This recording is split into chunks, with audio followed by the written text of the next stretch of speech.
آج کے دور میں ہر انسان اپنی صحت کے تعلق سے فکر مند ہے، کیونکہ ہر طرف بیماریوں کا شور ہے۔ اسپتالوں کے مہنگے خرچوں کی دہشت سے بیمار کو تو چھوڑیے، اس کے گھر کے لوگوں کی زندگی بھر کی کمائی ہوئی دولت کا جنازہ نکل جاتا ہے۔ بیماریوں کے اس ہنگامے میں ہر کوئی پرفیکٹ اور صحیح علاج کے تلاش میں، اور آپ جانتے ہیں کہ طب نبوی، طب یونانی اور آیورویدک میں بیماریوں کا بالکل صحیح بغیر کسی سائیڈ ایفیکٹ کے مکمل علاج موجود ہے۔ آیورویدک کی دوائیوں کا مسئلہ یہ ہے کہ اس کی بنانے والی کمپنیاں گائے کے گوبر اور پیشاب کو پوتر سمجھ کر دوائیوں کے اندر اس کو مکس کر دیتے ہیں، اس لیے مسلمانوں کو ان دوائیوں کا استعمال بہت مشکل ہے۔ اب رہا مسئلہ طب یونانی کا، BUMS کرنے والے ہمارے ڈاکٹر حضرات بھی فراغت کے بعد میں ایلوپیتھک میں پریکٹس کرتے ہیں۔ اب رہ گئے ہمارے پرانے حکیم حضرات، ان کے پاس جا کر باضابطہ کوئی سیکھتا نہیں۔ ان کے پاس جو قیمتی نسخے ہوتے ہیں یہ جلدی کسی کو بتاتے بھی نہیں، یہ قیمتی نسخوں کا راز اپنے ساتھ قبر میں لے جاتے ہیں۔ اس لیے طب نبوی اور طب یونانی کے ماہر حکیم حضرات دن بدن کم سے کم ہوتے جا رہے ہیں۔ اس فکر نے ترکی النسل نوجوان ماہر طب استاذ الحکمہ حکیم احمد طارق صاحب کو بے چین کیا۔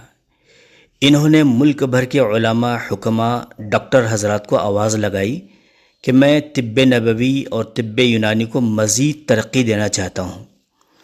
اس میں دلچسپی رکھنے والے حضرات ہم سے جڑے تو الحمدللہ پورے ملک سے 38 علماء، حکماء اور ڈاکٹر حضرات تیار ہوئے۔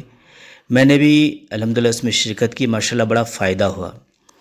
پچھلے چند مہینوں سے آن لائن کلاس جاری تھی۔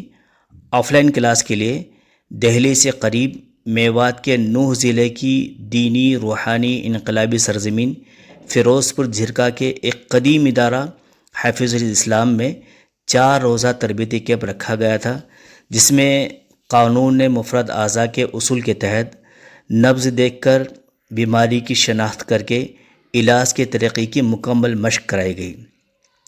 اور سب سے اہم بات مسنون حجامہ کپنگ تھیریپی، جس کو اگر صحیح طریقے پر مسنون طریقے پر کیا جائے تو یہ روحانی جسمانی ہر بیماری کا علاج ہے۔ الحمدللہ ہم نے اس کو یہاں پر بہت اچھی طریقے سے سیکھا۔ الحمدللہ اس ادارے کے ناظم صاحب، میوات کے نوجوان حکیم یوسف الیاسی صاحب، حکیم مولانا طاہر صاحب کاشفی نے اور یہاں کے اسٹاف نے اور عوام نے بھرپور محبت بھرا سپورٹ کیا۔ اللہ انہیں جزائے خیر عطا فرمائے، آمین۔ بہرحال اس سلسلے کو یہاں پر بس نہیں کرنا ہے، ہر علاقے، ہر شہر اور ہر بستی میں طب یونانی اور طب نبوی کے ماہرین کی ضرورت ہے۔ ہمارے علماء اور اس فن میں دلچسپی رکھنے والے احباب رابطے میں رہے۔ انشاءاللہ جیسی ہی دوسری کلاس کا اعلان ہوگا آپ حضرات کو اطلاع دی جائے گی۔